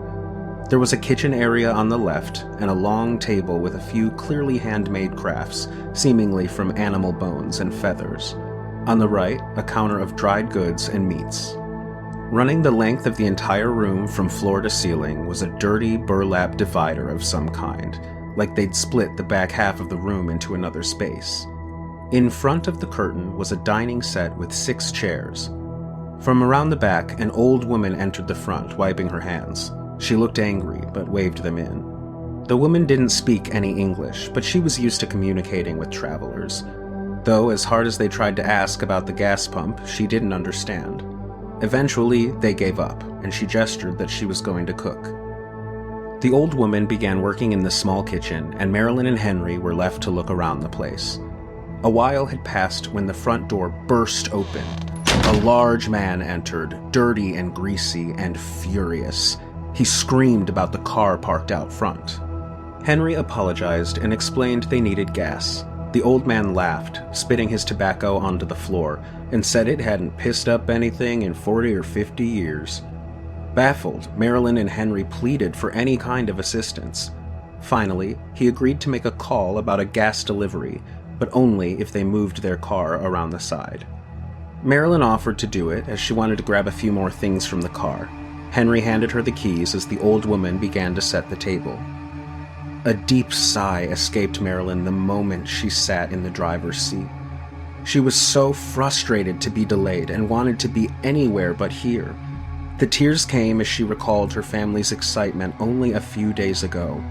Now, her future looked as dark as the stains on the fabric inside. Marilyn backed the car away from the pump, pulling around the side of the building towards the other cars. Up close, it was more like a junkyard than a parking lot. Many of the cars were rusted or missing parts.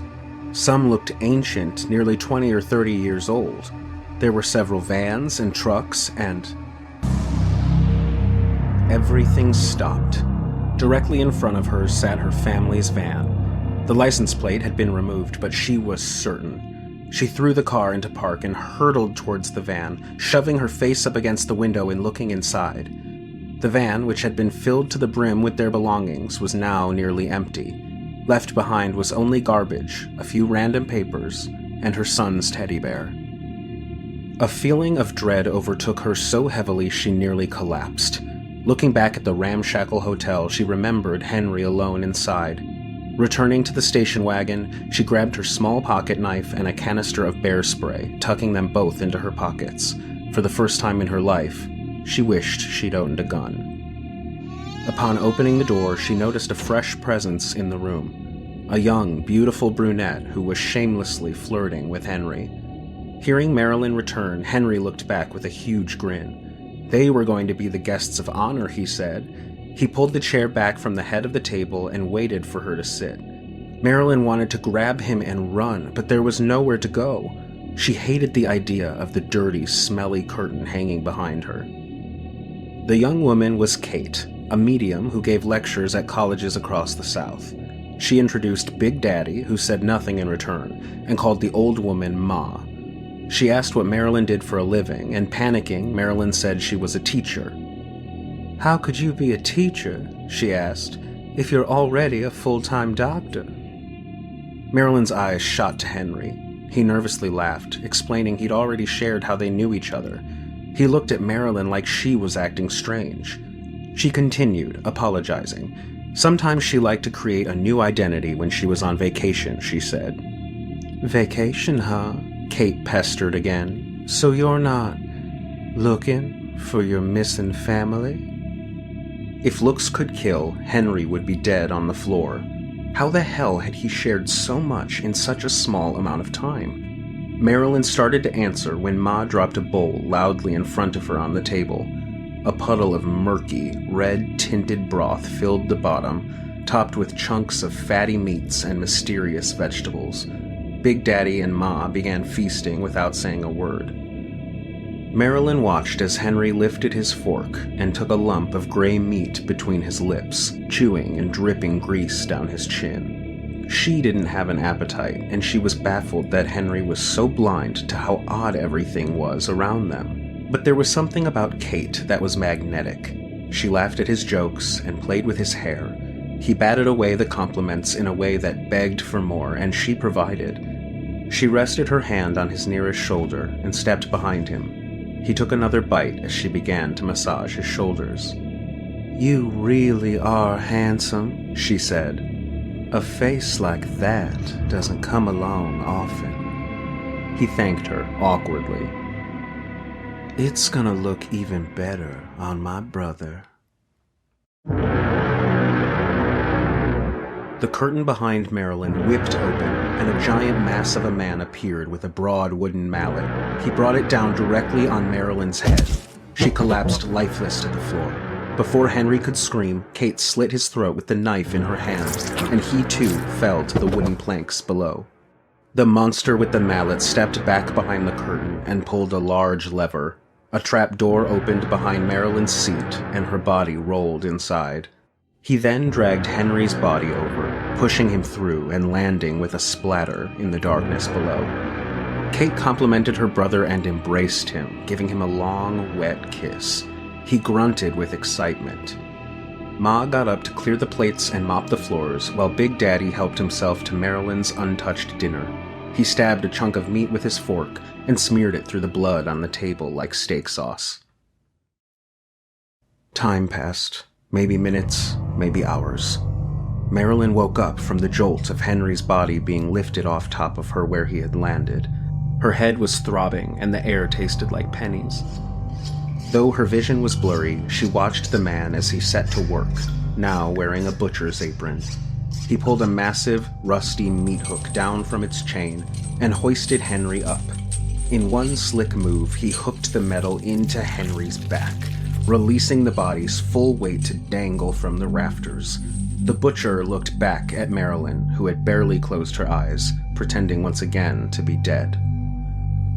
She had only just now seen his face for the first time. He looked so familiar. She didn't open her eyes again after that. The noise was enough. The butcher pulled and twisted, accompanied by a chorus of slurping and squirting, even splattering across Marilyn's face at one point. She flinched so slightly, and the man looked at her again, but she was still. He crossed to a counter of tools below a small mirror on the wall, and Marilyn finally caught a clear glimpse of his face. or rather, her husband's.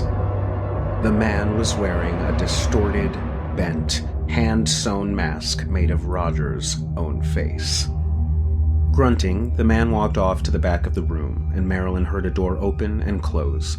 She stood up, but fell back to the floor as her head throbbed with every beat of her heart. She took a deep breath and stood again, steadying herself on a table nearby. Her eyes focused on the contents of the table, and she saw what looked like a bowl made of a human skull, overflowing with bone fragments, hair, and fingernails. She pushed herself away from the table and walked to what was left of Henry, confirming that he had no pulse. The butcher had been harvesting his skin. Though she'd hoped for his sake that he was dead, she now had to accept that she was totally and utterly alone with the Benders. The entire basement was filled with an inch or so of warm brown liquid. The space contained tables, boxes, and trunks of rusty hunting gear, and torture devices, knives and machetes, bits and pieces of animals and human bodies. Working her way through the room, she hoped to find an alternate exit. But it was too late. She heard the door open. The butcher was coming back. Marilyn moved as quickly as she could, returning to where she'd come from and pretending once again to be a corpse. The man walked into the room with his most horrifying tool yet, a chainsaw. He pulled the cord and the chain revved to life. Carefully, the butcher began to remove Henry's legs. Taking advantage of the noise, Marilyn got up from the floor and began running, making it nearly to the door before he noticed. The man whipped around, flinging the chainsaw through the air, clashing into everything near him, and followed. Marilyn burst up a set of concrete stairs, out of the basement and into a sun garden. She slammed the doors behind her and waited. Moments later, the man appeared, but Marilyn was prepared with her bear spray, blasting him directly in the eyes. He tumbled backwards down the stairs and she shut the doors once again, sprinting into the yard. Suddenly, she plunged several feet below into a pit of bones and rotting carcasses, a terrible brown mix of decomposition. She heard the doors open again and the chainsaw's engine. Marilyn pulled herself down into the rotting soup and allowed herself to drown in the decay. The man came to the edge of the pit and looked down. He rubbed his eyes and looked again. She was properly hidden, and he continued into the yard. She didn't move until the sounds had faded. After pulling herself out of the pit, she ran in the opposite direction of the man, careful not to bump into any of the other residents of the inn. She made her way through the trees and eventually came upon a small house. Without any other option, she knocked on the door, checking behind her that she wasn't being followed. A middle-aged blonde woman let her inside. Marilyn told her that there were killers nearby and that her husband and friend were both dead. The woman calmly listened and brewed Marilyn a cup of tea. But Marilyn didn't want tea. She wanted to use the phone. The woman didn't have a phone, she said, as they were too much trouble. Nor did she have a car or any way to get anywhere, not that there was anywhere to go. Marilyn grew frustrated, raising her voice and begging for any kind of assistance when, from the back of the house came the faint noise of a baby crying. At first, she thought she imagined it. Marilyn looked around the room, seeing nothing to indicate a child. And then she knew. The familiar cries were coming from her son. Marilyn stole for the back room, gaining on the door, but as she reached for the handle, it opened itself. The baby cried from deep inside the room, out of Marilyn's sight. Blocking the view was Ma, looking furious as ever.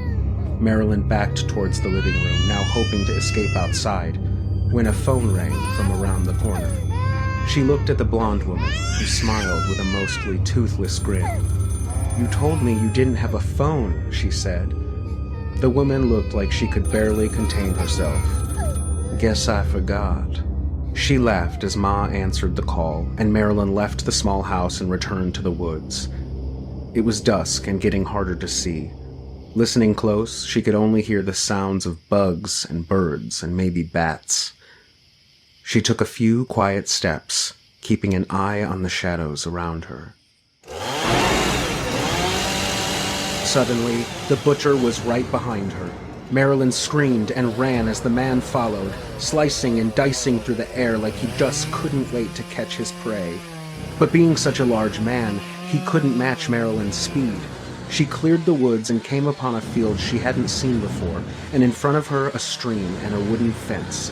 She stepped into the water and sank to her knees, barely able to continue forward. He was getting closer. She squished and squirmed and finally freed herself from the mud, pulling herself up the wooden fence and toppling through the middle boards. There was a road in the distance. The butcher leapt over the mud with one jump and gripped the top of the fence with his left hand. He attempted to hurtle over the top, but he didn't have the height, and instead he crashed through the boards and onto the ground, dropping the chainsaw. Unmanned, it spun around wildly, connecting with his ankle and nearly cutting his foot clean off. He howled and screamed from the ground. Marilyn reached the road and eventually was picked up by a passing driver and taken to the hospital. They sent a pair of troopers out to the Bender farm right away, at first unsure of her statement.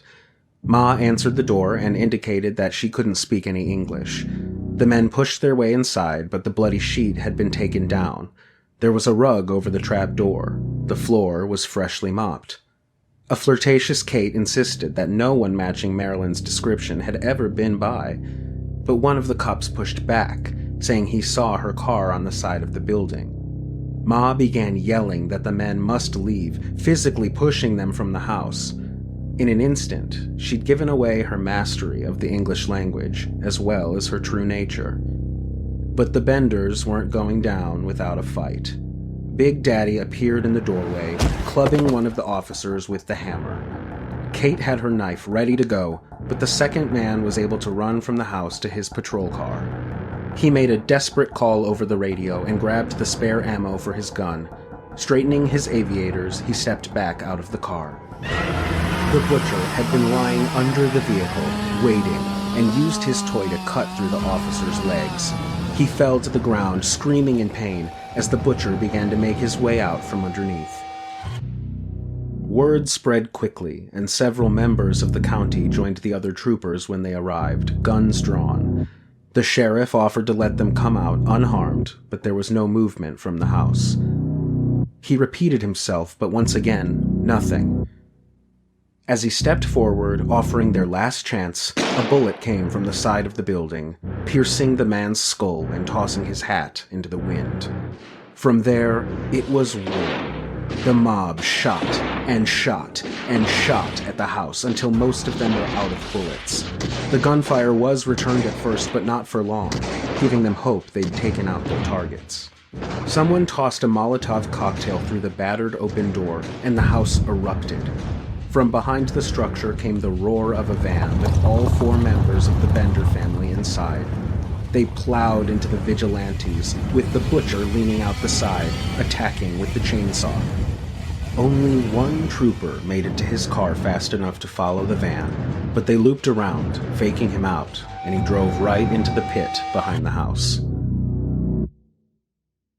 No one knows for sure what happened to them.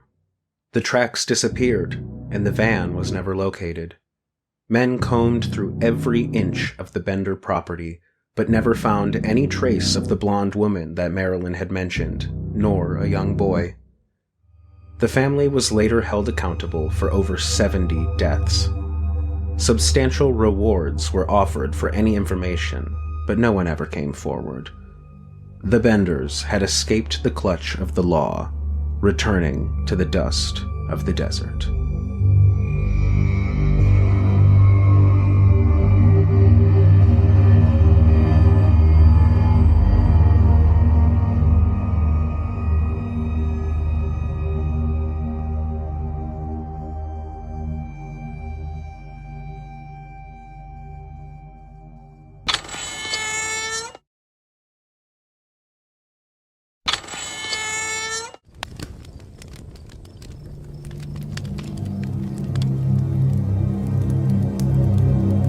On her way home from the market, an old woman took a shortcut through the cemetery.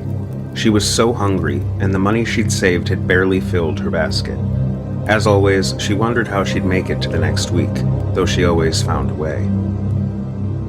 As she passed under a massive weeping willow, she noticed that several gravestones were missing, and some plots had even been dug up. For what reason, she had no idea. Looking around, she seemed to be alone in the graveyard. With her mind wandering, she failed to keep her eyes on the path before her, and she tripped over something, falling to the ground. Sore, she looked back to see a large stick, or rather, some kind of bone. She picked it up, eyeing it carefully, and looking around once again, seeing no one. Without another thought, she added the bone to her basket and continued on her way. She thought of the vegetables she carried, corn and onions, green beans and carrots. Her stomach grumbled, thinking of the delicious soup she'd have for dinner. Soup was so perfect this time of year, not to mention the many health benefits of bone broth. She started the pot of water immediately upon getting home, adding her fresh vegetables along with barley, potatoes, and seasonings. The bone boiled in the bottom of the pot, and the delicious stew simmered gently, saturating her entire home. A familiar meow made its way to her ears, and the woman opened her door to see the stray cat who often visited. Excited for the company, she invited her small friend in, providing a bowl of fresh water and a few bites of chopped carrots. When the soup was done, she sat with her bowl and savored every bite. It was delicious, and the large pot would surely last for days. The cat's starving eyes watched her as she finished, and she knew she had to share. The woman plucked the bone from the pot, still simmering, and fed one end into her meat grinder.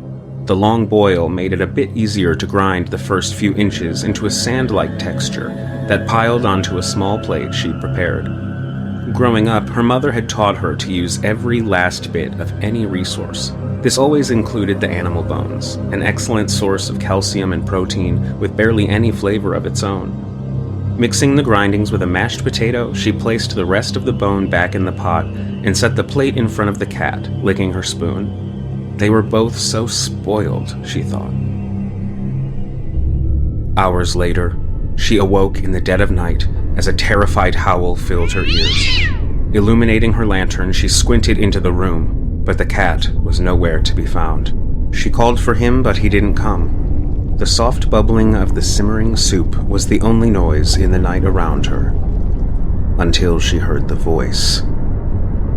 Give me back my bone. The woman turned to see the small window above her stove was now open, letting in the chilly night breeze. First the howling, and now... She was so tired, and the wind often groaned through the house, but this sounded so clear. Closing the window, she planned to look for the cat in the morning. She climbed back into bed, pulling the blanket over her and settling in.